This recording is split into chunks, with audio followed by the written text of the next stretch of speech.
Assalamualaikum warahmatullahi wabarakatuh. Perkenalkan, nama saya Norman Aditya Suwidarto, peserta Latsar CPNS 2021 dari Kota Bandung. Penempatan tugas pada Dinas Kebakaran dan Penanggulangan Bencana Kota Bandung.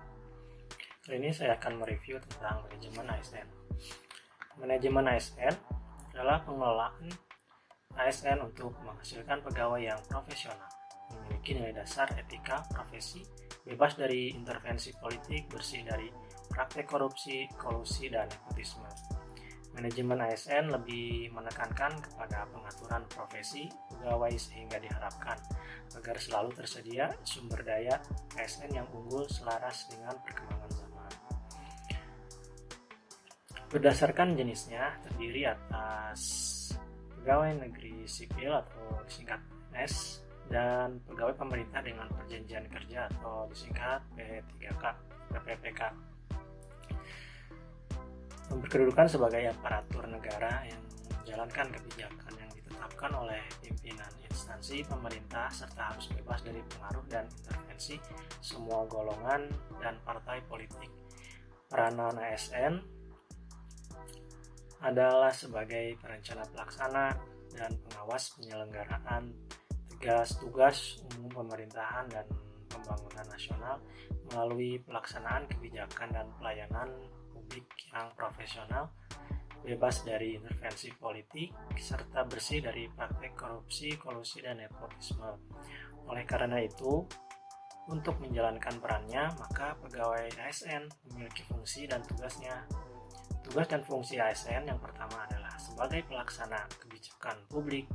ASN berfungsi sebagai berperan untuk melaksanakan kebijakan yang dibuat oleh pejabat pembina kepegawaian sesuai dengan ketentuan peraturan perundang-undangan. Untuk itu, ASN harus mengutamakan kepentingan publik. Yang kedua adalah pelayan publik. ASN berfungsi untuk memberikan pelayanan publik yang profesional dan berkualitas dengan tujuan kepuasan pelanggan.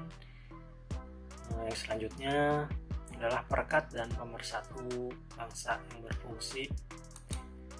yang bertugas dan berperan untuk mempererat persatuan dan kesatuan negara kesatuan Republik Indonesia dengan senantiasa setia dan taat pada Pancasila dan Perundang-undangan Dasar 1945 dan pemerintah.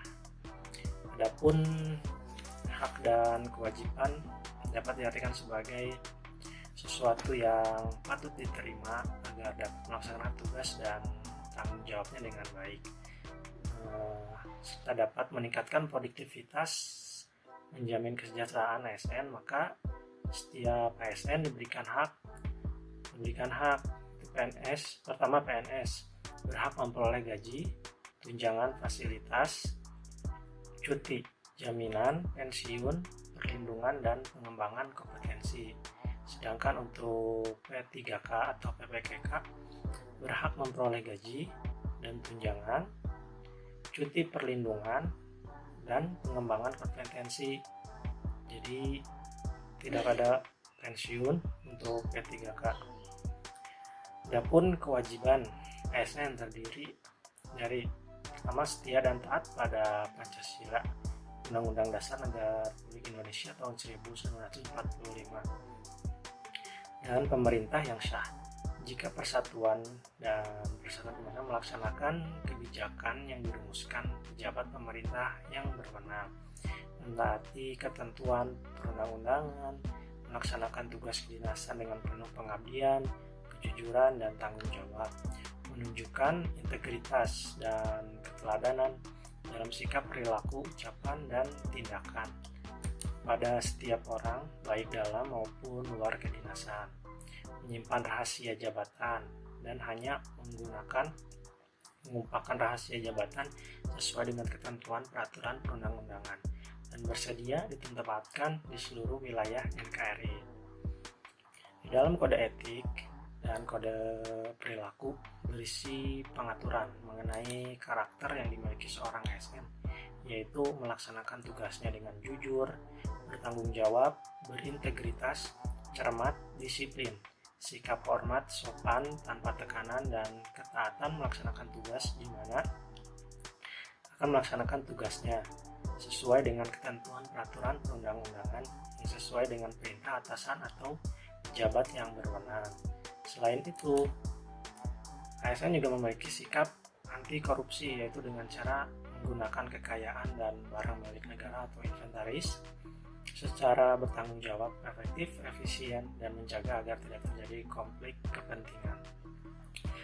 Dalam melaksanakan tugas mengumpulkan informasi publik dengan bijak, menjaga kerahasiaan, memberikan informasi secara benar dan tidak menyesatkan, tidak menyalahgunakan informasi internet untuk mendapatkan atau mencari keuntungan pribadi, dan disiplin kerja dengan cara reputasi dan integritas ASN. Adapun sistem merit dalam manajemen ASN yaitu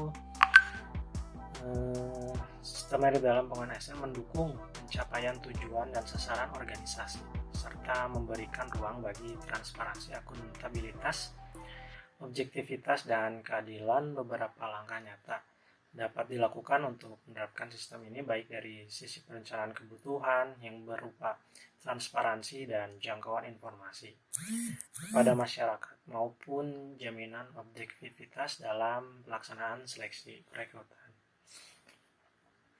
Manajemen ASN meliputi penyusunan dan penetapan kebutuhan, pengadaan pangkat dan jabatan, pengembangan karir atau pool karir, promosi mutasi, penilaian kinerja, penggajian dan tunjangan penghargaan, disiplin, pemberhentian, jaminan pensiun dan hari tua, dan perlindungan.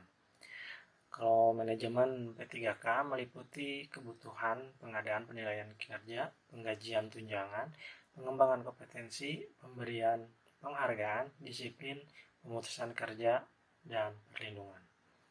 Sekian dan terima kasih. Wassalamualaikum warahmatullahi wabarakatuh.